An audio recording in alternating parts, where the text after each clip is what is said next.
नेता को एक नेता है उनको बोलते हैं नालायक हैं, दूसरे नेता को नवाजवाद। गिरिराज सिंह की भाषा पाकिस्तान परस्त है।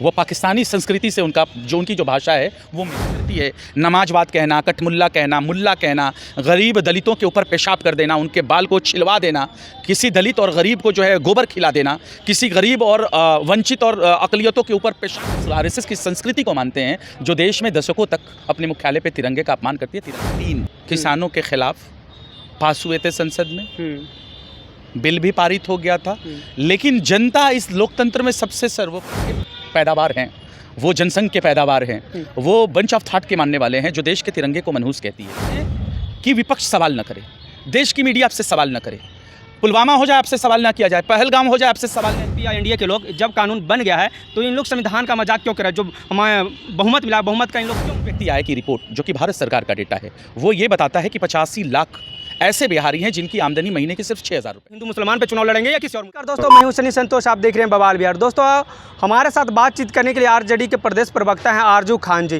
केंद्रीय मंत्री गिरिराज सिंह प्रसाद यादव नालायक और उनके बेटे जो तेजस्वी प्रसाद यादव है वो नवाजवादी हैं, समाजवादी नहीं है। इन्हीं तमाम मुद्दों पर हम इनसे बातचीत करेंगे। कैसे देखते हैं आपको नेता को एक नेता है उनको बोलते हैं नालायक हैं, दूसरे नेता को नवाजवादी बोलते हैं? असल में वो गिरिराज सिंह की भाषा पाकिस्तान परस्त है। वो पाकिस्तानी संस्कृति से उनकी जो भाषा है वो मेल खाती है, क्योंकि ये किसी भी सम्मानित और सज्जन और भारतीय की ये भाषा नहीं हो सकती है। और करे भी तो क्या करे, असल में वो आरएसएस के पैदावार हैं, वो जनसंघ के पैदावार हैं, वो बंच ऑफ थॉट के मानने वाले हैं जो देश के तिरंगे को मनहूस कहती है।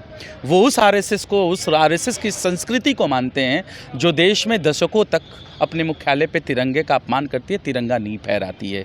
ये उस राष्ट्रपिता गांधी के हत्यारे की आइडियोलॉजी को, विचारधारा को मानते हैं।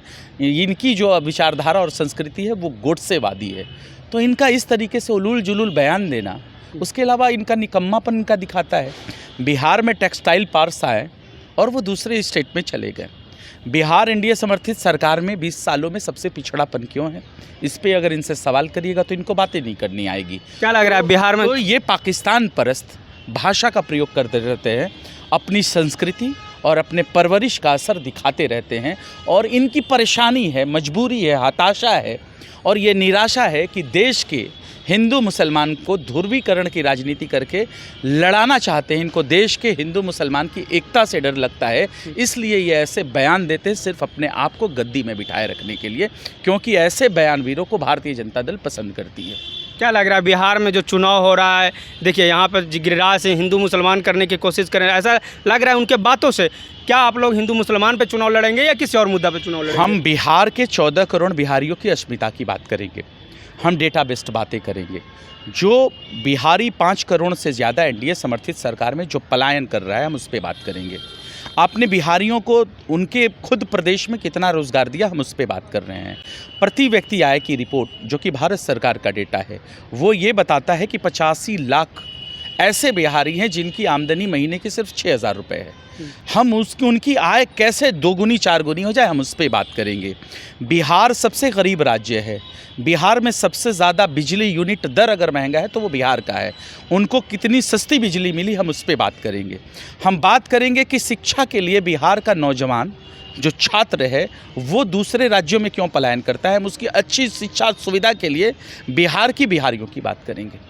हम अच्छे स्वास्थ्य की बात करेंगे कि बिहारियों को अच्छा स्वास्थ्य क्यों नहीं मिल पाता है, वो दूसरे राज्यों में अपना इलाज करवाने के लिए पलायन करते हैं। ये उनका पलायन कैसे रुके, ये हमारी प्राथमिकता है और इसी बेस पे हम बातें करेंगे। ये उनकी संस्कृति है, नमाजवाद कहना, कटमुल्ला कहना, मुल्ला कहना, गरीब दलितों के ऊपर पेशाब कर देना, उनके बाल को छिलवा देना, किसी दलित और गरीब को जो है गोबर खिला देना, किसी गरीब और वंचित और अकलियतों के ऊपर पेशाब कर देना, अकलियतों को लिंचिंग कर देना, ये भारतीय जनता पार्टी की संस्था। उनको मुबारक हो। हम राष्ट्रीय जनता दल के आधिकारिक प्रवक्ता होने के नाते बिहार के 14 करोड़ आवाम की रोज़गार के और मुद्दों की बात करेंगे। पटना में एक बहुत ऐतिहासिक मुस्लिम कहें या वक्फ बिल जो संशोधन कानून था उसके विरोध में एक बहुत बड़ा आयोजन हुआ, रैली का आयोजन हुआ। जब वो लोग कह रहे हैं बीजेपी या एनडीए के लोग जब कानून बन गया है तो इन लोग संविधान का मजाक क्यों कर रहे हैं? जो हमारे बहुमत मिला, बहुमत का इन लोग क्यों मजाक उड़ा रहे हैं? असल में इनको इतिहास से कुछ सीखना नहीं है। देश में काले कानून जो है 3 किसानों के खिलाफ पास हुए थे संसद में, हम्म, बिल भी पारित हो गया था। लेकिन जनता इस लोकतंत्र में सबसे सर्वोपरि होती है और ये बहुत अच्छी चीज़ें हैं कि इस लोकतंत्र में आप संवाद करते हैं। अगर आप किसी चीज़ से सहमत या असहमत हैं तो उस पर बात आप करते हैं। ये तो इस लोकतंत्र की परंपरा रही है, खूबसूरती रही है।